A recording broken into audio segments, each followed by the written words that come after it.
Today, we'll be taking you through how to set up an ISA account at XTB.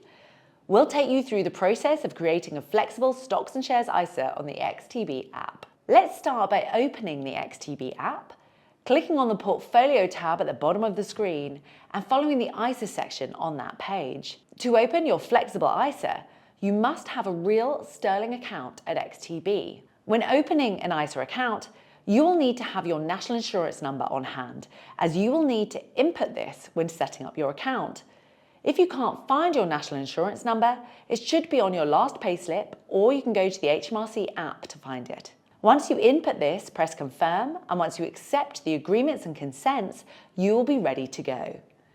Now that you've set up, you can top up your account by clicking the Manage tab at the top right-hand corner. If you don't already have funds in your XTB account, you will be directed to deposit funds either through a payment card or bank transfer. Once you've got the funds in your general investing account, you'll need to transfer it over to your ISA, and then you can get started investing tax-free. At the bottom of your ISA page, there's an Invest button that will take you to several investment options to get you started on your ISA journey. XTB has a default list of popular stocks and ETFs that you can invest in, as well as stocks under various categories in the Themes section.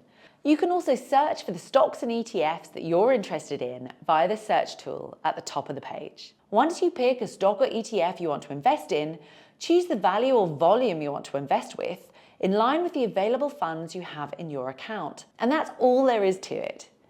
You can keep adding money into your ISA account up to the 20,000 limit that renews on April 6th, 2025.